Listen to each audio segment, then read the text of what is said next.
my friends, welcome back to my channel, Diamonds and Washi. My name is Katie, and if you are new to my channel, hi, welcome. I hope you'll consider subscribing, and if you are back, welcome back. Today I'm here to join you guys for a WIP and Chat. WIP stands for Work in Progress, and Chat stands for Chat. So feel free to whip out your WIP and work alongside of me. I'm just going to chat with you guys a little bit about what I've been up to this week and just some general family and content updates and stuff like that. And feel free to have me on in the background, whether you're diamond painting or working on, I don't know, chores, errands, or some other crafty thing, or just listening and watching the whole time. So I'm looking forward to chatting with you guys here in this video. So, we have a little bit different setup this evening. I am sitting down and filming, actually not in my usual spot. I'm upstairs in our bedroom, which is where I will hang and occasionally film WIP and Chats when my husband is gaming, or when we have, like, he has a friend over tonight, actually both, has a friend over and they're gaming. We live in a small space, and we like to live our lives when our kids are in bed, including, you know, gaming, crafting, filming, those sorts of things. And so when those things overlap, sometimes I will just go ahead and set up here to film. So that being said, it is, you know, you might see a little bit of shifting and stuff like that, and I have a little bit simpler setup for you guys as far as just what tools I'm using and stuff like that, a little bit less variety than usual, because I just kind of grab what's easy to bring up with me. But let me give you a quick rundown of what we're working with tonight. So I am working on the kit Magic Encounter. It is from Carat Art, C-A-R-A-T Art. There's kind of, this is the focal point, this is the center of the piece, and I just finished this section earlier in my monthly Patreon live, which, yes, I do have a Patreon. If you're curious to see behind the scenes and give some extra above and beyond support to my channel, feel free to check it out. I changed the billing structure so that it used to be, and some creators still have it set up this way, that it used to just bill on the first of the month no matter what. Now I have it set up to just bill like the same day each month based on what day you signed up. Anyway, doesn't matter. Don't feel obligated. I am just super stoked and grateful beyond belief that you are here hanging out with me. This is supporting my channel in an amazing way. Anyway, tangent there. But yeah, this is the original. Well, let me see if you can see this thumbnail that's sideways of the original artwork. But it is licensed from the artist. Nope, doesn't want to come into focus terribly well. The artist is Ophélie Honey. And like I said, this is from Carat Art. I bought this kit myself. This is actually the very first kit that I purchased from them. And my general rule of thumb when I'm trying out a kit from a new to me company is to first get a kit with round drills first and foremost. And equally as important is, for me at least, to not get a huge size, because I just want to kind of test out the company, and I don't necessarily want to commit to squares and or a large size kit when I don't know what I'm getting into yet. So I think this one fits the bill, and I think the artwork is so incredibly sweet. But yes, it's 60 by 60 centimeters and has 73 colors. It's quite colorful, including 6 ABs, I think, 8 ABs, 7 ABs. I'm looking at the tray. 7 ABs. Okay. And then I just grabbed a couple of quick and easy things that I was already using earlier today. So first I've got, this is one of the black prismatic pearl hybrids from Butterfly Effectwares from a drop a few weeks back, maybe a couple months back. And I am using, of all things, I'm actually just using pink wax in my single placer every once in a while. It kind of just is like a reset. I'll go back to the pink wax that comes with Diamond Art Club's kits, just because there's like a drill in there. That's not like a bug, that dark spot. That's fine. But then I love using putty in my multi-placer. This one doesn't have the label on it because I think it came in a mystery box, but this is from Enabler's Outpost. This is their scented putty. They call it Enabler's Outpost Chit. I'm using this in my multi-placer. And then this is from Inchworm Designs. I was like, it's a cute little fluffy reindeer. It totally fits. And then the tray is from Muni Made. And this is the Summer with the Masters exclusive set. I want to really quick take a minute to just mention something. So you will essentially always see me using a thin metal multi-placer in the one end of my pen. It's a thin version because that's what works for me personally, but I really want to make you guys aware of, in case you weren't aware of, a particular shop out there that I know that they're struggling a little bit right now. It's a small shop that actually, they actually genuinely did originate the idea of a truly stainless steel multi-placer, as well as a stainless steel single tip, but they call them everlasting tips. That is actually that's the name of their shop, because they came up with that idea. And they have been copied quite often with their specific style of tip. This is not made of stainless steel, and it is thinner than the style of multi-placer that they have. I have tried and very much wanted to love their thicker multi-placers. And I know a lot of people love the everlasting tips thicker multi-placers. Honestly, I know lots of people really do. And so you don't hear me share about them as much because I don't personally use them. But that is not a reflection, truly, that is not a reflection of the quality of the shop whatsoever. This is just one of those personal preference type things. So if you haven't had the chance to check them out, if you are using plastic multi-placers and you're finding that you wear grooves into them, or you break them, they snap easily, that sort of thing, a metal tip, particularly a stainless steel tip, can be a really wonderful option, because it's not going to burr, it's not going to break, you're not going to get grooves in it, and it will last a really long time. It's an investment, but it can be a really, really, really amazing one. And they also have really nice stainless steel single tips as well. So you could check that out too. If you tend to bend and warp the single brass tips on your pens, that's a really good option, is to get the stainless steel. Again, everlasting tips, that actually is like a proprietary name that belongs to that company, because they originated the whole idea. So I'm going to link to their shop below. I would love for you guys to take a look and show them some love. They do ship out of, it's either Australia or New Zealand, so the shipping is high. She's not overcharging for her shipping, you guys. International shipping is just that ridiculous. So I understand if it's not in your budget. Honestly, it's often not in mine, but if you know that that's the kind of multi-placer that you like, if you want to try it out, then that can absolutely be a really, really good investment and a really wonderful small shop to support. So I just wanted to mention that, because like I said, you don't get to hear me mention them just organically in my videos as much. So anyway, how are you guys doing today? I hope that your week is off to a wonderful start. For me, it's currently Sunday evening, kind of winding down after, well, I mean, it was a really relaxing weekend anyway, but we're kind of, I suppose, not winding down so much as gearing up, getting ready for another week of school for the kiddos, and, just sort of shifting out of relaxation mode and back into okay, let's be productive. So, yeah, I've been enjoying working on this kit. It's had a couple of little challenges. Some of the symbols have been a little difficult to read, and yes, I am compiling feedback to share with the company. And this is not a slight on them, honestly, because they're relatively new, I think. And so I feel like when there's a new diamond painting company to the scene, you know what, there's going to be growing pains.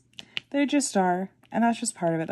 That's why the reasons that I work on kits that are from new to me shops, or shops that are new to the community, is both because I want to be helpful for you guys, and because I'm hoping I can maybe be helpful for the shop, to be able to be okay, so you could totally take or leave this feedback. It's, take it with whatever grain of salt you'd like, but this was my experience working on this kit. And here's some thoughts that maybe might be helpful. Maybe you want to think about them. And if you don't, that's totally fine. But I just thought that maybe it'll be helpful, because I don't know how often shops get feedback or what kind of feedback they get. So yes, so I have had a couple of blurry maybe not necessarily blurry, but just very faintly printed symbols that I've almost mixed up with one another. But at this point, I feel like I'm decently used to watching out for that sort of thing. And so I didn't actually mix any of them up, but I had to get just the right lighting conditions to make it work. I am unsure of the level of confetti in this kit so far. It's, like I mentioned, it has 73 colors, which quite honestly, you guys, for this kind of artwork, which doesn't have like oodles of color variation necessarily, it has a decent amount. But especially at this size, 73 colors is maybe a lot. It's a lot more than I'm used to seeing at this size and with this kind of artwork. So I don't know. I'm not totally sure about the number of colors for this one. But the confetti is very, very, very heavy. Which is not necessarily a bad thing. There's some parts of this kit so far that I've completed that I'm like, oh wow, like the confetti here actually I think works beautifully. Like honestly, a lot of these like yellow hearts going on up in this top half of the canvas, top third of the canvas, a lot of it is really nice. There's quite a lot of color variation. But then parts of it, like in the tree trunks, which I'm not necessarily going to show you because I think that I think it'll make more sense to look at it like from more of a true viewing distance. But there's some colors I'm uncertain of. So this is just how it goes though, you guys. I'm not holding it against anyone. Oops, let me just drop my pen. It's just things I'm noticing. It's especially because this canvas is taking me a little bit longer to complete because of the confetti, the absolute pure confetti. So like, for example, I worked on a different kit, Rainy Day Mermaid, which was bigger, a bit bigger, 50 by 70. Also had round drills, had fewer colors, but like at that size, I'm gonna have finished that kit in half the time it's gonna take me to finish this one, I think. So it really is just much, much slower going. But I'm very curious to see how it turns out. But I feel actually kind of good about the fact that, like January is almost over, which hello, is that not super weird that January is almost over?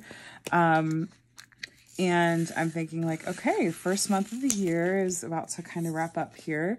And I'm just thinking like, okay, how am I doing? Kind of checking in as far as like some of the kinds of goals and stuff that I've set for myself. And like one of the main goals that I set for myself as far as like content goes this year was to really continue to work on kits from a variety of small shops. Like I think I said I wanted to work on work on complete kits from 4 to 5 new to me shops.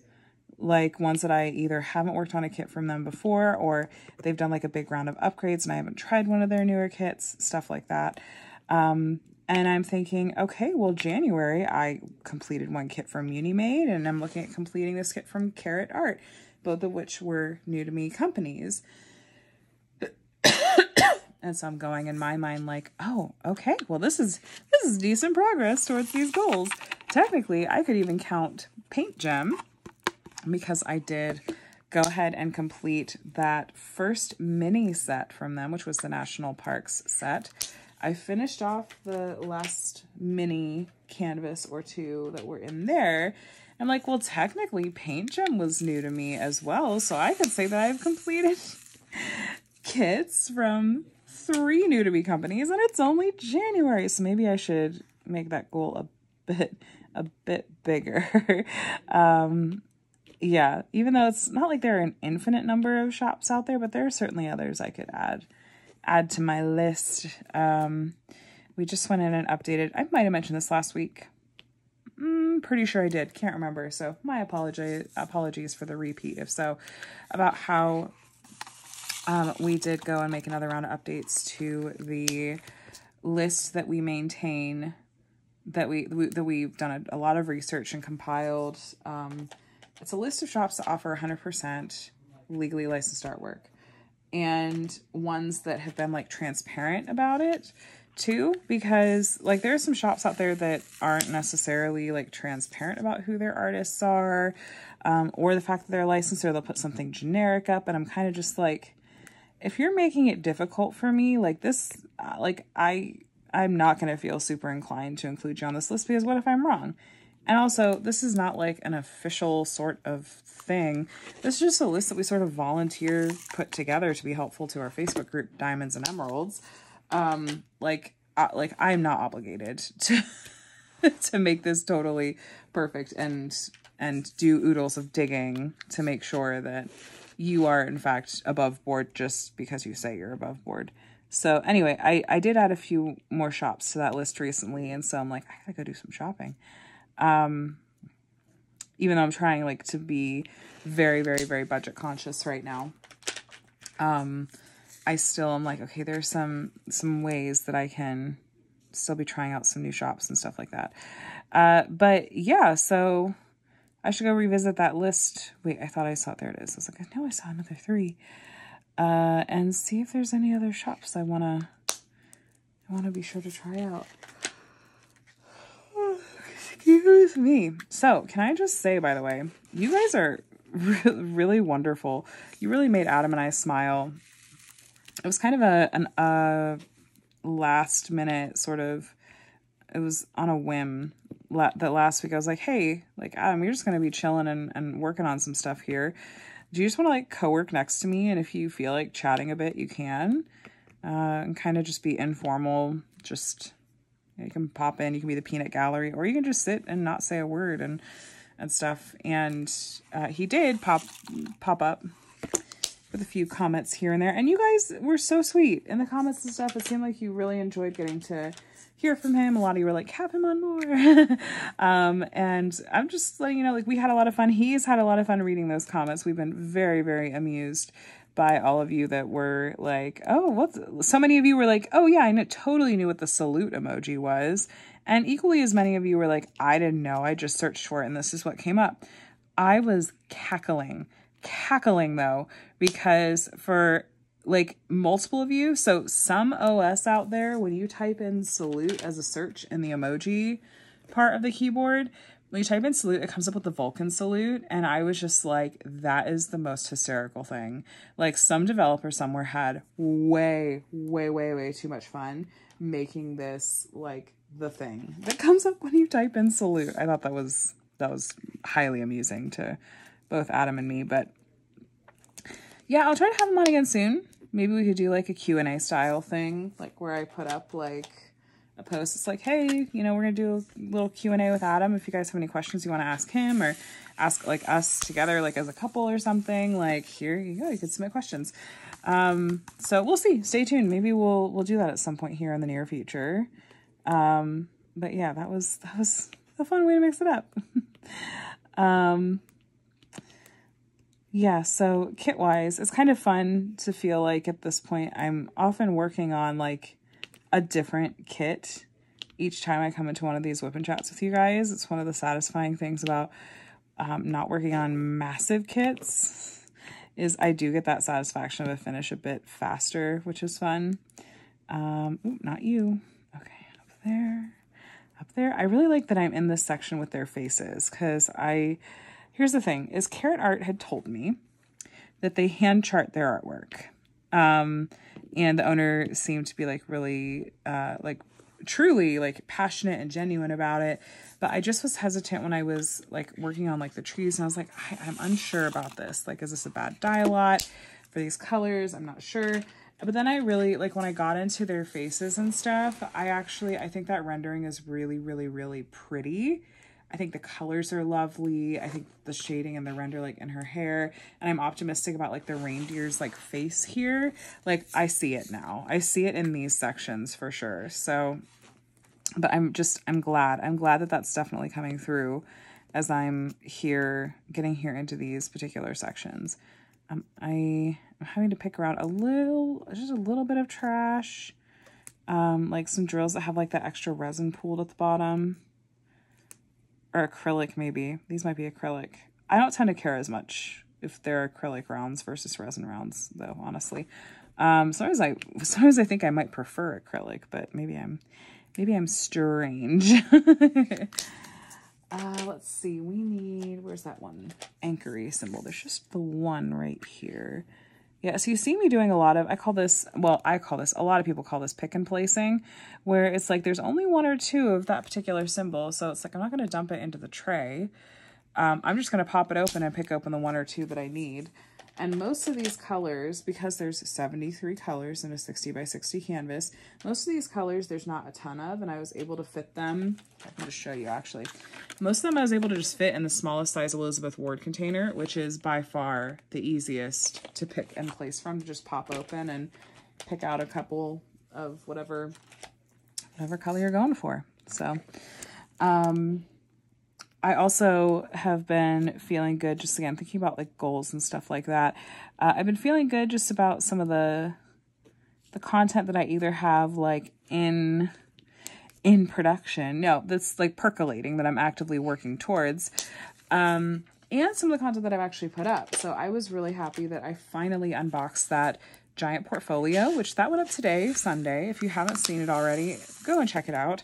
I opened up this massive box with you guys on camera that contained the largest portfolio that I've been able to find that has plastic sleeves in it. It's 27 by 41 inches, quite large. And I unboxed it in that video and did some demos of like loading some diamond paintings into it, kind of shared my learnings even as I went. And that's leading into a video that I'm planning to do on how I store my completed diamond paintings. That's going to include, include that portfolio. I have no idea where that came from. It's going to include that portfolio as well as a smaller portfolio option. Or multiple smaller portfolio options. And then, how I'm going to store the paintings that are so large that they won't even fit in the largest size portfolio. So I feel good about the fact, well, one, that I unboxed, like I said, that portfolio, because that box has been sitting, it was taking up space in my house, like nearly in the entryway of my house for a while. And I moved out to the garage so that it wasn't sitting in the entryway. That came in at the beginning of October 2022, and it's the end of January, and I just filmed that unboxing. So it felt good to get into that finally, to sort of check that off my mental list. Because I do this thing where it's like, I know there's this thing that I need to do, but the more I think about how it needs to get done, the less that I actually feel motivated to do it. And the less I feel like I can just force myself to do it. It's like, oh no, it became a big deal. Which that leads me into something I'll talk about in a little bit. We'll come back to that point, by the way, and how my brain works. But I was happy to have that video filmed and put that up. And I've been pleasantly surprised. I wasn't sure if people would be like, oh, this is cool, like I'm excited to watch it. Or if people are going to be like, this isn't a diamond painting, I don't care about watching this. So I've been surprised the opposite way. Lots of people seem really excited to be seeing it, and a lot of people seem to have not necessarily like seen it or heard of this option before. And I really wasn't sure if the price point was going to be a huge deterrent. I was afraid that might actually upset people or turn people off. But that so far, knock on wood, has not been the case. So I am grateful for that as well.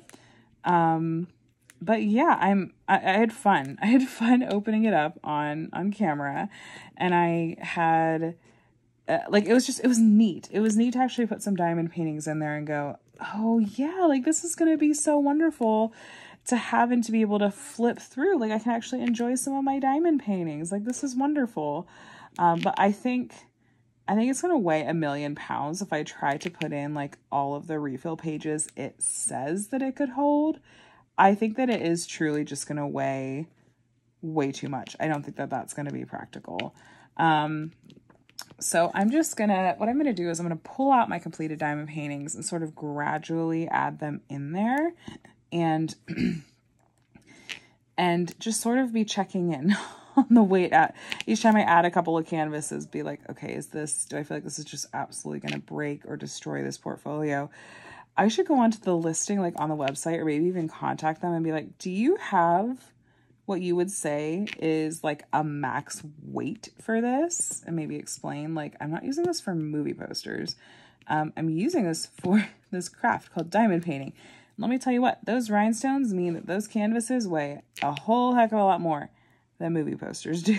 So we will see. I'm not looking to put myself in a position where it's like, I can't move this without hurting myself, or like, oh, now I'm actually not going to flip through it because I can't even get it out. I'm storing it actually in the garage. We have a couple of large sets of shelves, and some of which I store like my stash on. And so I just made some space to where I could just slide the big portfolio in on top of, like, there was space in between like some of the kits and then like the bottom of the next shelf, and that's where I put the portfolio. I don't know if it's going to permanently live there. Like, I don't know if at some point I'm guessing I might want to buy more of that portfolio. I'm not totally sure. I also need to decide, and this is like paralyzing me actually, trying to decide whether or not to cut off the edges on these canvases. Like, I'm weirdly attached to them because I just feel like it makes it look really pretty and more complete. Like, cutting off the edges just makes it feel like, oh, now it's going to look like a cheap AliExpress kit or something like that. Because these have like the pretty like scalloping and finishing and everything. I don't know why I'm having like a complex about this, but I am. And maybe because it's irreversible. It's like once it's cut off, then it's gone. Then it's gone. And someone did suggest, a couple of people suggested, like, oh, well, could you just fold over the edges and tuck it in? And I was like, well, I thought of that, but I think that it would stick up too much. Like, I think it would push up the canvas too much unless I like tried to iron it flat or something. Like, I just don't think that would actually work. I think that it would push up too much and create too much thickness between the canvas and the sleeve where it was folded over. And I think that it would mean that the pages then wouldn't actually lay flat. So I don't know. I just don't think that would work. Okay, come on, work for me here. But I overthink things a lot, like a lot. So I have to decide, okay, come on, off the multiplacer. Why don't you want to come off? The putty is not that sticky. Sometimes that happens, that's okay. I don't think it's an issue with the glue. See, it's decently sticky. You guys can hear the pop even. Anyway, we've had a lot going on as far as like house project type stuff. We finally like really got the ball rolling on stuff that needs taken care of. We are doing some pretty extensive repairs. Well, not us personally. We've finally like had someone come out and we have like the date on the books and everything. We're having repairs done in like our downstairs bathroom, and it's unfortunately affected the hallway and part of the kitchen at this point. And it's water damage. Yeah, it's tough. So this is stuff that should have been taken care of quite a long time ago, and we're paying for it, like literally and figuratively paying for executive dysfunction, which just ultra sucks. I was really ashamed making the phone call to the repair people, to the contractor that had been referred, that we'd had referred to us, and I felt so guilty. I felt like this person is going to judge and shame me, even if it's like subtle. Like, I just was on super high alert. I was like, I'm dreading making this phone call. And I literally about cried afterwards, because in a good way, in a good way, I should say, because I called and this was the most incredibly compassionate and understanding person that I could have asked for. he did not make me feel guilty or ashamed at all. He was very kind. And just very, like, he asked me some very direct questions about, like, how long has this been going on? Can you tell me some specifics about the damage? And, how, like, and as I'm filling in, he was just very gently, like, asking for some clarification and stuff. And, he was just incredibly kind, and compassionate is just the word for it. And I am so just beyond grateful for that.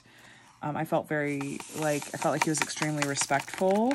I don't feel like we're about to get taken for a ride, actually, because I was also on alert for that, because we've had that kind of experience before where I'm like, look, chick calls some kind of like contractor to like, or tradesperson to do work.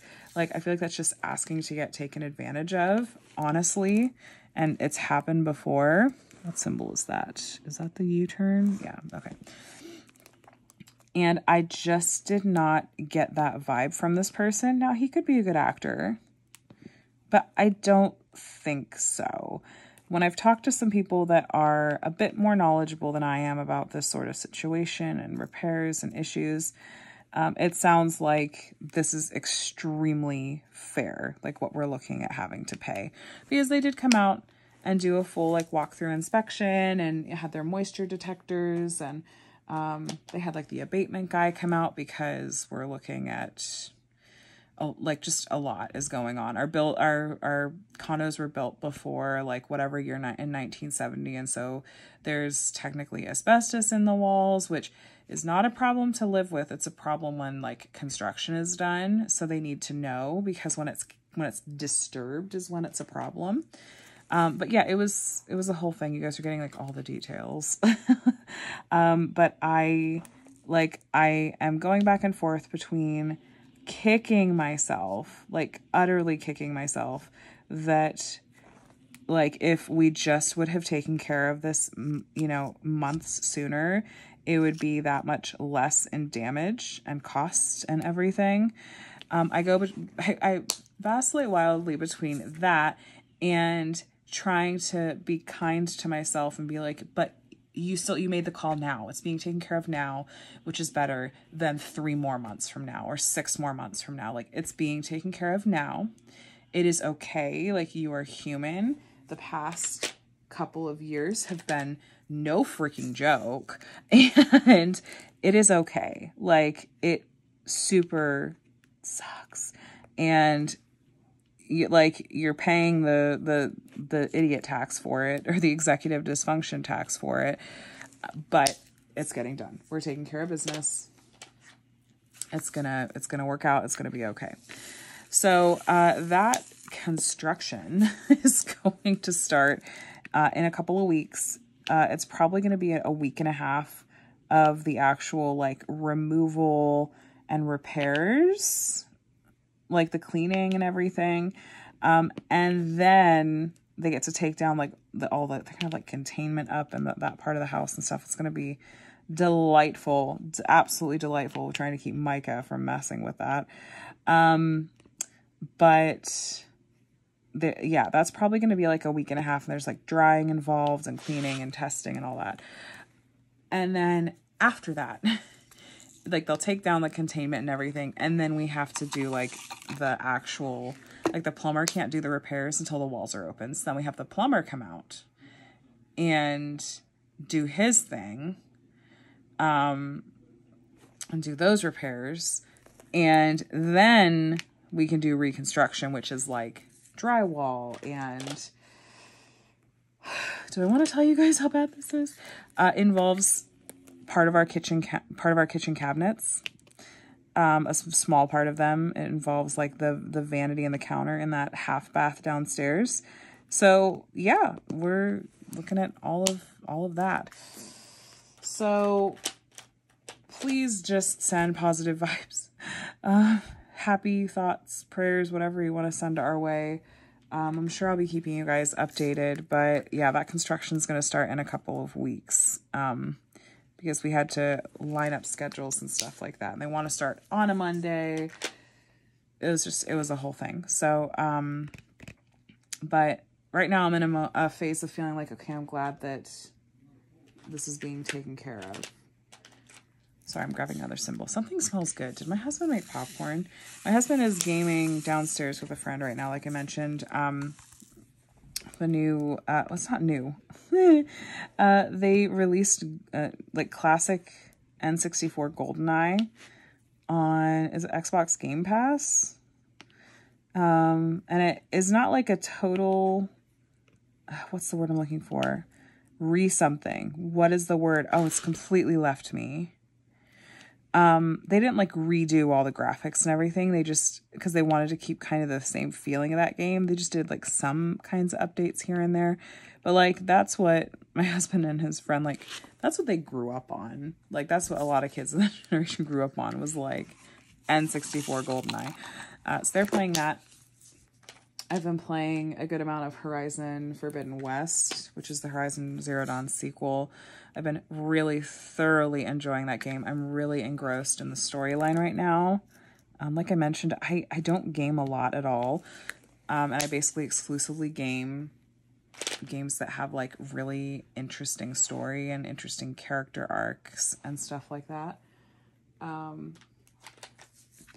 So, though I have been tempted to try Disney Dreamlight Valley.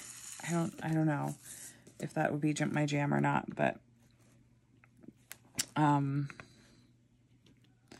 we'll see. Speaking of Disney, we're supposed to be going to Disney this Friday, Adam and I are, thanks to a fabulous friend who is friends with some of the characters at Disneyland. So that is going to be so stinking much fun. I'm so excited. Adam's parents are watching the kids, and we're going to go live our best life.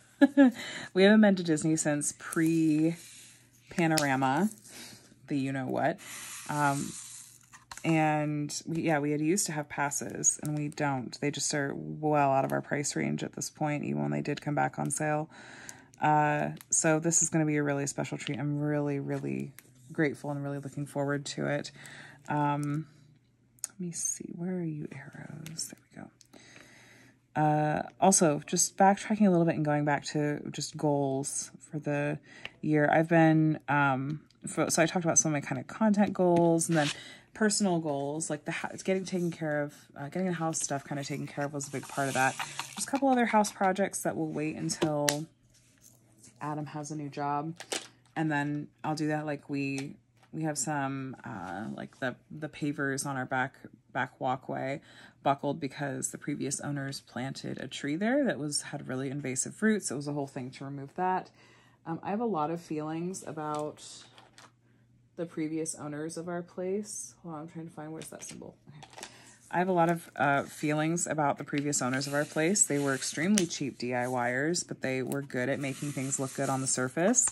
And we just went into buying really naively. And so I feel like I'm going to be an unholy terror if and when we ever buy again, because I'm going to be going over things with a fine-tooth comb. And yeah, like it just has been a disaster, because now we've been here long enough, a few years at this point, that we're seeing like stuff start to, like the facade is crumbling, and that just super freaking sucks. And yeah, so these house projects are part of my personal goals for the new year, to get these finally taken care of. I've been really working hard. It's so difficult. I'm really trying to find like what I feel like is a unicorn right now. I'm trying to find someone like a psychiatrist or a clinical psychologist, or I think maybe a behavior therapist, that specializes in diagnosing like neurodevelopmental disorders in adults. Specifically, like I really want to find someone that specializes in diagnosing autism in adults. I mentioned this last week. I'm 99% sure. But I've been doing my research, and I'm finding some, but here's the kicker. So many of them just flat don't take insurance, and they'll just put on their website, like, this is the cost for assessment and diagnosis.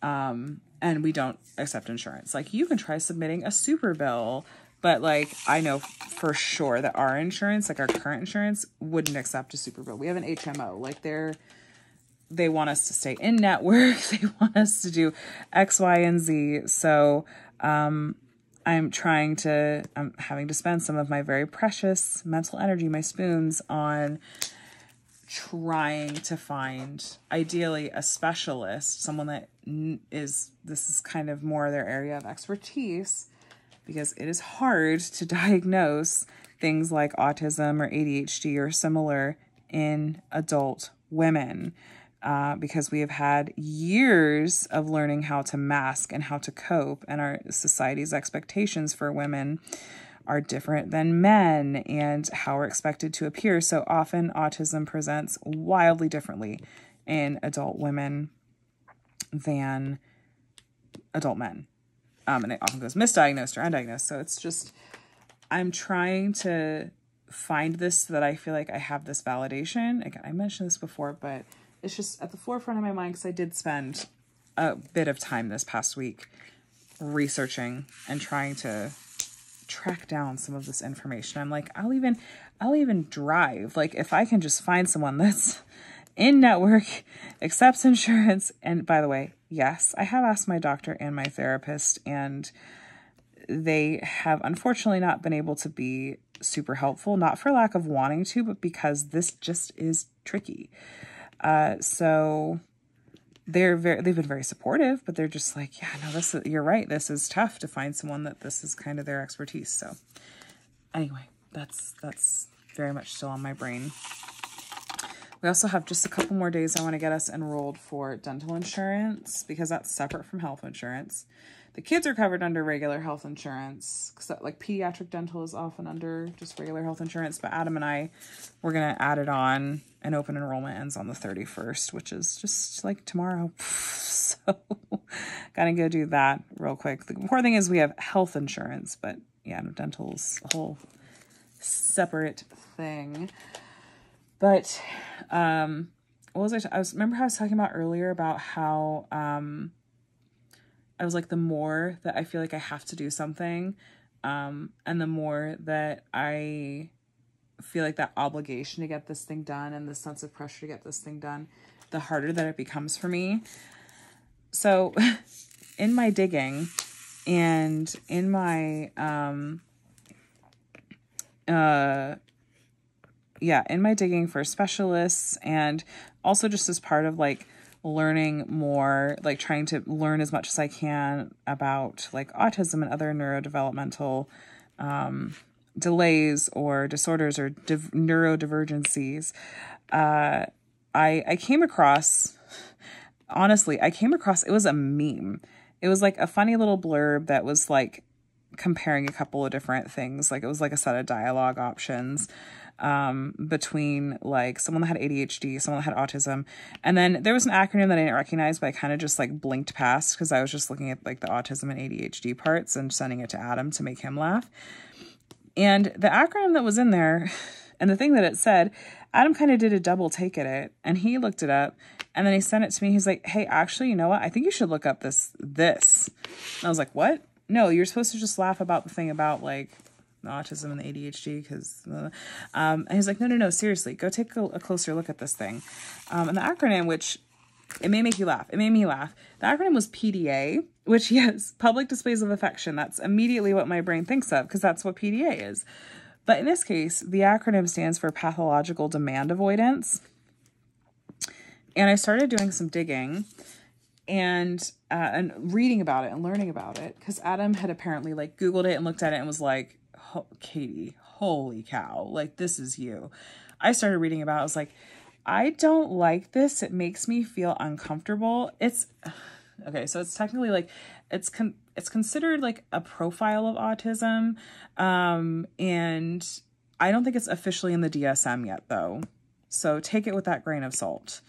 I was reading about it. And I was like, this makes me uncomfortable, but like in a way that makes me go, oh no. And then I sent it to one or two of my close friends, and like one of them immediately came back and was like, holy crap, Katie, this is you. And I was like, oh no. So that's the latest thing that I'm learning more about myself. And it has a lot to do with the idea that, and here's the thing. Here's one of the reasons I was just, and still am feeling very uncomfortable with it, is that it actually just sounds incredibly bratty, and it sounds like just very extreme when I was, doing my initial sort of reading about it and stuff. But it has to do with just like how your brain works, and when literally like when demands are placed upon it, that there's like a part of your brain that just shuts off and is like, I can't do that. I can't do that. And the more that it's pushed, the more difficult it is to get done. And there was more to it than that. But some of the things that, my friends and Adam kind of twigged on was like, often people with this particular sort of sub-profile of autism, like they appear more social, they do this, that, and the other thing. And I don't know. I was like, I'm not ready. Like, I thought I had a better sense for where I fit, and I'm not ready for the upheaval of being like, well, here's this other set of things you can learn about yourself, which, here's the thing. Ultimately, I don't think it has to be about like giving a label to everything. There are some people that are like, oh, everyone just wants to have a label and be special and be blah, blah, blah right now. And I'm not trying to get caught up in all that. I'm trying to learn more about myself. I am just trying to learn about like, how does my brain work? Where are some of my challenges? Where are the places that I can grow?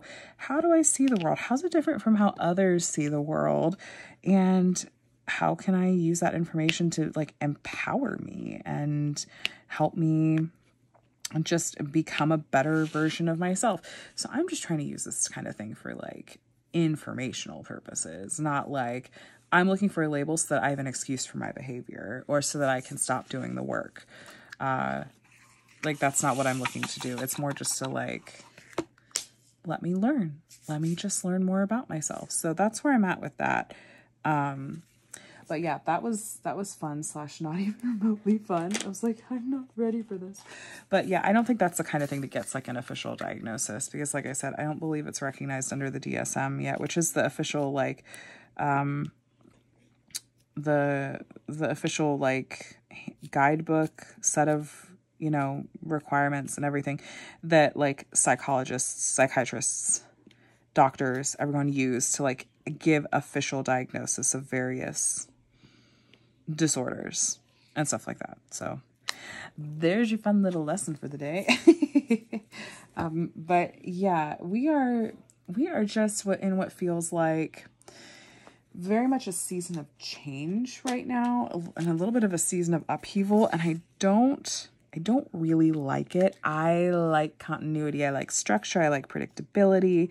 And so I'm having to do lots of like, okay, let's breathe through this.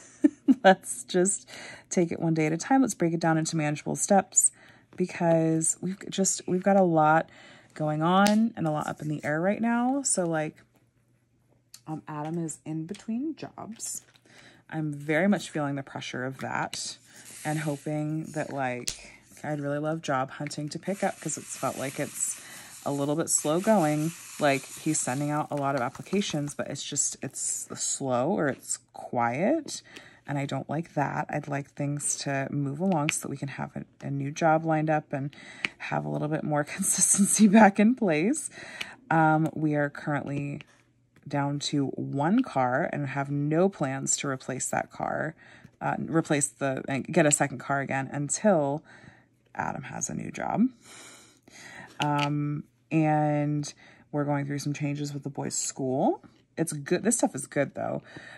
Tomorrow morning, which is today for you guys, Micah is starting at his new TK program, special ed TK program, that has a later start time, and I'm relieved and excited. It also has a smaller class size, and hopefully will just be really, really helpful for him and help him thrive. Though I was very emotional saying sort of a farewell to the teacher that he did have, because I loved her. I thought that she really understood Micah on a very like core level. I felt like she just got our family. And so I'm sad that he's not going to be in her class anymore because of that. But everything else about this completely points to like, these are going to be good things for Micah. Like he's going to get to sleep in almost 2.5 hours later tomorrow morning than he normally gets to.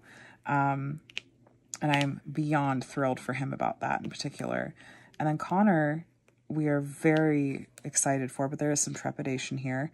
We had the rest of his IEP meeting, his big triennial IEP meeting, and his team recommended, and this was not totally shocking, we're totally on the same page with this, but his team recommended that we go ahead and fully mainstream him in a regular gen ed class, which he has been taking steps towards for a while. Like he goes to a gen ed class for math and some of the specials and stuff like that, but we actually have a plan and a date now. It's happening, and it's going to happen here in the next month and a half. They're going to gradually increase his class time in the gen ed class and then have him fully moved over in the next like month and a half. So that's really exciting. They were actually mentioning to us, they said, while this is ultimately like what we want to be the goal for all students, it actually is pretty uncommon for it to work out this way. So I think they said that in part to reassure me that they were not making this recommendation lightly. They're not just like, oh, well, this is just the track that we put kids on, therefore your kid is on this track. It was like, no, this has been something we've been really kind of feeling out, testing out by doing these different things for a while. And we genuinely, truly feel that like this is the right next step for Connor. So the good thing is that this doesn't mean that now he gets 0 supports or accommodations. Cats, can you not? They just started squabbling under the bed where I'm sitting. Skip. Don't torture Dolce. No, he's still going to have accommodations and supports. And there's even like a resource person that's really going to be dedicated to him with this transition. Like they're actually going to be doing weekly check-ins. And that's really reassuring to me that it's not like, okay, we're just throwing Connor in the deep end here. But still, you know what, you guys, it's a change. And I want what's best for Connor. I'm really hoping that this is going to be the right move for him and stuff. Like, I hope that it goes well for him socially. It was really sweet because the gen ed teacher that he already is in her class part of the time and is going to be moving to it full time, was saying that, like, you know, he fits in pretty well with her class. They really love him. They love when he's in there and everything. So, and he does have like a friend group in there. He has a friend group basically in both classes at this point because he's in both. So I'm curious what that'll be like for him to shift to being full-time in this regular gen ed class. That's general education. It's a non-special ed class because right now he's in a separate, it's a class that's just special ed. It's 1st through 3rd grade. It's been really cool for him to be a part of that. But yeah, so lots of changes. Like I said, it feels like we're just in a season of change in our family right now, and transition in a lot of different ways. And change is good. Like, change is necessary because you don't want to get stagnant. But at the same time, I thrive on consistency and structure. And so it's a little bit of an internal struggle for me. And by voicing it, by acknowledging it, by like putting it out in the world, I hope that helps me, like, okay, I've named the feeling and now I can process it and move through it and not get stuck in it. That's what I'm telling myself. That's what I'm constantly telling myself. Like, you've got this, one thing at a time. Here's what this thing is. All right, now keep it moving, keep rolling. But I appreciate so much that you guys let me process here just very openly. I appreciate that. I feel like I just get basically oodles of kindness and support and encouragement, and that, you know, for those of you that have gone through or are going through something similar, that maybe you feel just a tiny bit less alone, that, you know, that helps a lot too, to know that it's making a difference. So I'm going to let you guys go, though, because we're kind of coming up on the hour mark-ish. But a couple other things, I suppose. So this week, what I've got coming, I have some unboxings to do. We'll have a month in review kit video for you guys where we'll recap January together. I don't think that I will quite complete this kit because, let's see, it's Sunday night. I don't even have the third of 5 rows done. It's taking me like 2 days per row at this point. I don't think there's enough color blocking. I mean, there's more color blocking here in these bottom 2 sections than there have been in the rest so far. I don't think there's enough color blocking to mean that I'm actually going to finish this in the next 48 hours, basically, which is totally fine. I just was kind of curious for myself. I was like, I wonder if I'll finish that kit. I will have a really fun video for you on Friday where I actually am going to get to open up a kit, and one of my friends is the artist for that kit, and I'm extremely excited. I'm actually going to try to, we're going to chat after I finish filming this video. I'm going to see if there's a fun way that I can incorporate her into the unboxing of this kit. I'm extremely excited for her, and you guys know her, but I'm going to see if we can work her into that unboxing on Friday. So stay tuned for that. There's some really fun stuff coming this week. So, I'll hopefully have the rest of, I'll hopefully be able to film that video on how I store my completed diamond paintings sooner rather than later as well. But I have a lot of content percolating and a couple of things in the works and some stuff that all just came in the mail, honestly, yesterday and today, that I want to try to get to and find ways to prioritize. We almost finished this section. This has been a lot of color blocking, so you can see kind of how slow it's going. Is this section, I had already started a bit of it before we started filming together here. And I feel like I have, like I said, had a decent amount of color blocking, but I still have a good chunk of this section left to go, and it's not a big section. So this kit's just a bit slow going, but I am unsure about these corals. I'm really not sure about these bright corals. But I'm really intrigued to get to the rest of these beiges and tans and the rest of the reindeer's head. And I hope that it looks cute. I hope it looks cute. So stay tuned. Hopefully this will be done before next week's WIP and Chat. And I'll be working on something else with you by then. I wonder what I'll be working on. Anyway, you guys, if you made it all the way to the end of the video, how about some kind of emoji with a heart? Because we got these pretty hearts coming off this reindeer's antlers. That would be really cute. Simpler than last week with the salute emoji. Though maybe I'll start finding obscure emojis to try to see if you guys have those on your emoji keyboard as well. But we'll go with some heart. It doesn't have to be a yellow heart, but that's kind of my go-to, is I use yellow hearts mostly when I'm talking to people. Anyway, let me know how you're doing. Let me know what you were working on while we chatted in this WIP and Chat today. If you want to stay up to date with my diamond painting content, which I do these weekly WIP and Chats, you see lots of unboxings and post reviews, tutorials, all sorts of stuff. Feel free to hit the subscribe button and the bell to be notified when I share new videos. They're just down here. And hit the thumbs up on your way out if you don't mind as well, if you did have fun today. So I hope you guys have a wonderful, wonderful start to your week. I am looking forward to chatting with you again soon. And yeah, I'll talk to you in the next one. Bye.